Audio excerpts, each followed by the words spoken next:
Alright, starting off this episode at number 10, numeral system. Many of us do not realize that the numeral system we use today has come from India. Most people think that the numeral system that we are using today is Arabic. But when Arabs came to India, they acquired the Indian mathematical concepts and shared them with the West. Now, the Indian numeral system broke the complex Roman system used back then. And not just a numeral system, many mathematical principles originated in India. Albert Einstein even once said, "We owe a lot to the Indians who taught us how to count. Any scientific discovery would not have been possible without it." Number 9 leads us to carburized steel. So everybody knows that India is one of the best steel producers. Well, not everybody, just a lot of people. And the Indian wood steel is legendary. Many great civilizations like ancient Greece and ancient Rome were very surprised by this. Now, it was even sent as a gift to Alexander the Great by King Porus. He selected the steel over gold and silver.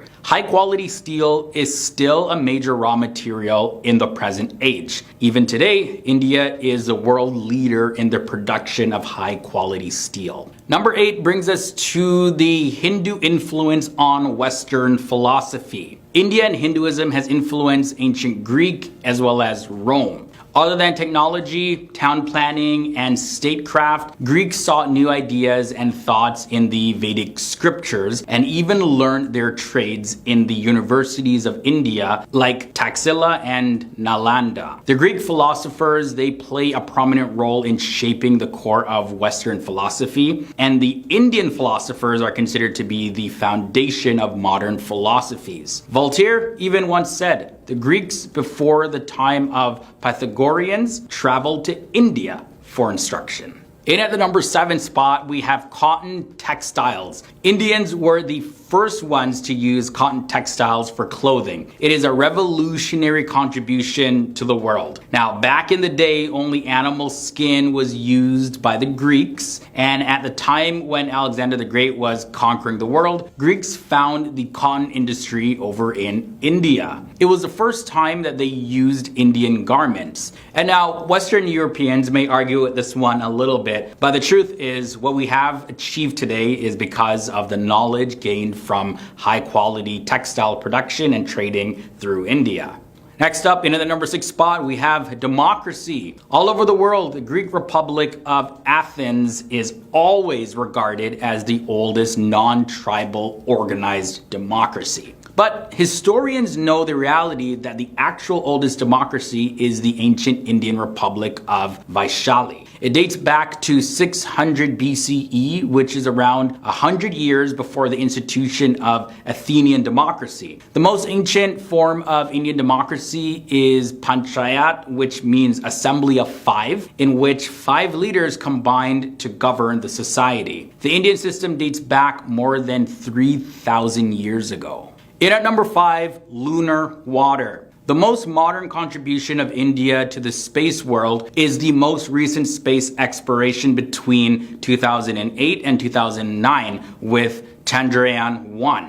And this detected the presence of lunar water. The exploration was done before NASA's moon mineralogy mapper, and the director of NASA, Jim Green, he even said this, and I quote, "We want to thank ISRO, or the Indian Space Research Organization, for making the discovery possible. Till now, it was thought that moon is a dry surface with a lot of rocks." Number 4 brings us to quantum statistics. Many European scientists, they have turned to Vedas for inspiration. Arthur Schopenhauer has declared the Upanishad, which are Sanskrit texts of Hindu philosophy, as the most satisfying and elevating reading in the entire world. Many European scientists are students of advanced Upanishads, and the Bengali scientist Satyendra Nath Bose, he provided the foundations for quantum statistics. Now, although the Nobel Prize was awarded to German and US scientists, well, he's still greatly known for the God particle and the Higgs boson particle. Mathematician Peter Johnstone has said that gravitation was known to Indians even before the birth of Newton. Also, blood circulation was discovered originally by Indians. From there, we look at wireless communication. In the year 1985, Jagadish Chandra Bose, also known as J.C. Bose, an Indian scientist, he demonstrated the first use of radio technology. But 2 years later, Guglielmo Marconi demonstrated it and also won the Nobel Prize for it. Now, in the Daily Chronicle in England in 1896, a piece was written that said, and I quote, "The inventor, J.C. Bose, has transmitted signals to a distance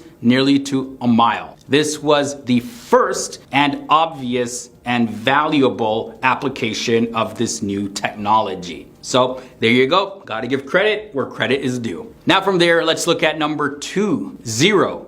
No, we're at number 2, but 0 is the next thing. Yeah. The world of mathematics would have been incomplete without the invention of zero. Zero has its impact in all fields, including art, philosophy, and technology. It has even led to the binary language of zeros and ones. And it's because of these zeros and ones put together in a language that we can use mobile devices and laptops today. Lancelot Hogben said that in the whole history of mathematics, there has been no revolutionary step than the one which India made when they invented zero. The use of calculus was developed hundreds of years before Isaac Newton and Gottfried Leibniz. And in at number 1, we have the hydraulic engineering. About 5,000 years ago, during the growth of the Indus Valley civilization, a vast and highly advanced system of canals, intricate irrigation, water management, and sewage system was developed in various parts of India. The sewage system in the civilization was built in such a way that the blockage was self-clearing, and it even got rid of bad smells and odors. They even developed the first flush toilets years ago. David Hatcher Childress, an American author of historical